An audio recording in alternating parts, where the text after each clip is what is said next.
Since 1970, the workplace fatality rate has decreased from 38 worker deaths per day to around 15 per day. Although this decrease is a good thing, you can see there's still a lot of work that needs to be done. Every year, OSHA publishes a list of the top 10 citations from the previous year. This can be a great tool for business owners and safety pros who want to understand where their biggest risks may be so they can take steps to protect employees. I'm Rachel Walla with Ally Safety, and in today's video, we're going to cover the top 10 OSHA violations of 2020 and how you can protect your business from similar citations. So, without further ado, let's jump right into it.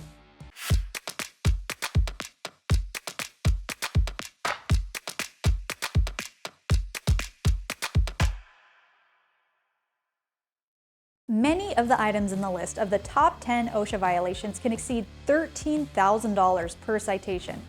In addition, this list is often directly correlated to some of the most significant contributors to workplace fatalities, injuries, and illnesses. So it's definitely worth knowing the list and correcting any similar issues you may have in your workplace.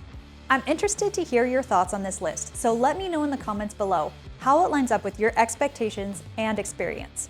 All right, here we go. Number 1, fall protection. This one comes as no surprise since falls from heights are still the #1 cause of death in construction and have topped the OSHA list of violations for 10 years in a row now. In fact, about 2 workers die every day in the US due to falls from heights.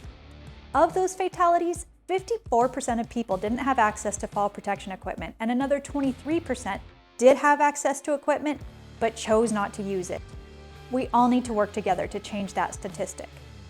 As you can expect, OSHA inspectors will want to make sure that fall protection is well managed.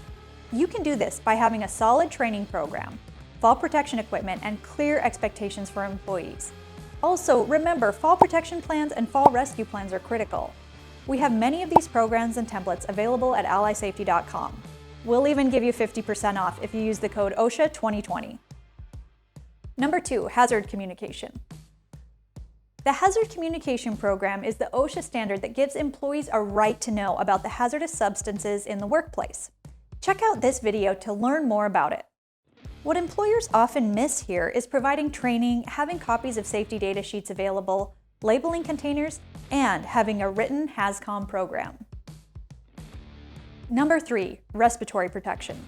In 2020, respiratory protection jumped up from number 5 to number 3 in the list of violations. This is likely tied to the coronavirus pandemic. Remember, if you're mandating that employees wear N95s or other respirators, they need to have medical evaluations, fit testing, and again, a written program. Number 4, scaffolding. OSHA's scaffolding requirements can be a lot to manage. It's critical that a competent person inspects scaffolding and they're available on site.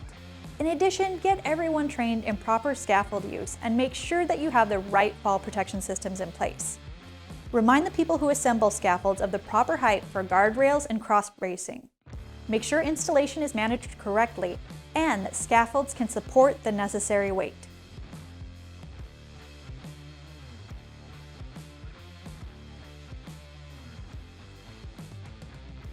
Number 5, ladders. This is another element of a good fall protection program that is easy for people to get complacent about. According to the World Health Organization, the United States leads the world in ladder deaths. Each year, there are more than 164,000 emergency room treated injuries and 300 deaths due to falls from ladders. The most surprising part of this is that most ladder deaths are from falls of 10 feet or less. To prevent this, make sure employees know how to safely use, set up, and inspect ladders. I recommend providing small bites of training information like toolbox talks and reminders throughout the year to help keep the information fresh.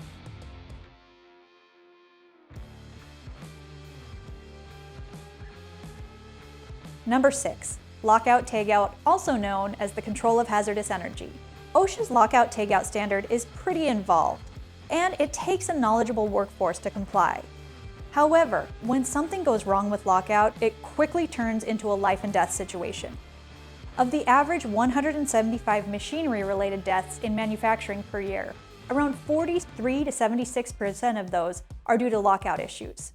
This means if lockout rules were properly implemented, it would save between 64 and 113 lives per year.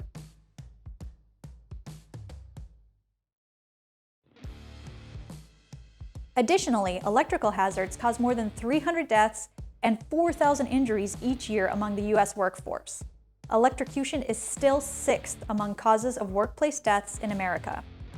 Unfortunately, I've been involved in investigating some serious near misses, a life-threatening injury, and a fatality, all due to lockout tagout issues. Do not take this one lightly. Make sure your lockout program is clear, the training is comprehensive, and your employees are knowledgeable about the systems they work on. Number 7, powered industrial trucks, also known as forklifts. According to OSHA, forklift and industrial truck accidents are responsible for an average of 34,900 injuries per year and about 85 fatalities. Most fatalities are caused by overturned vehicles, and about 20 per year are due to pedestrians being struck by forklifts on the job site. To help reduce this number, make sure you have a solid training program. Workplace conditions are maintained as safely as possible, and you have a way to protect people walking and working from on-site traffic.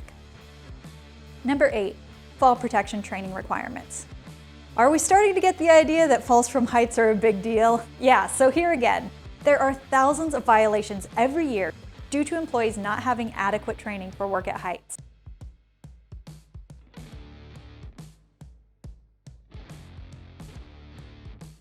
Make sure your training meets OSHA requirements and don't forget to document it. Remember, if you don't document it, it didn't happen. Number 9, PPE, life-saving equipment, and eye and face protection. PPE doesn't always seem like the critical and even life-saving equipment that it is. Here are just a few stats to give you an idea of the issue. Around 1,000 workers die each year from head injuries on the job, and about 84% of those injuries are sustained by employees not wearing head protection.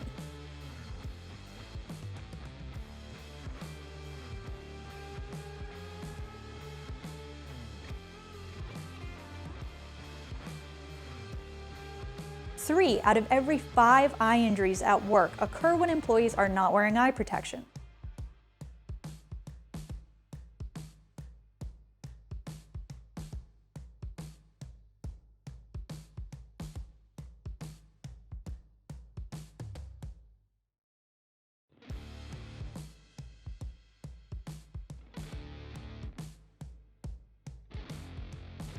"63% of workplace hand injuries are lacerations, and another 6% are punctures. According to the Bureau of Labor Statistics, about 70% of those who get injured weren't wearing gloves, and another 30% were wearing the wrong type of gloves. Lastly, there are more than 53,000 foot injuries each year that lead to lost work days. This could be greatly reduced by employees wearing the right shoe for the job.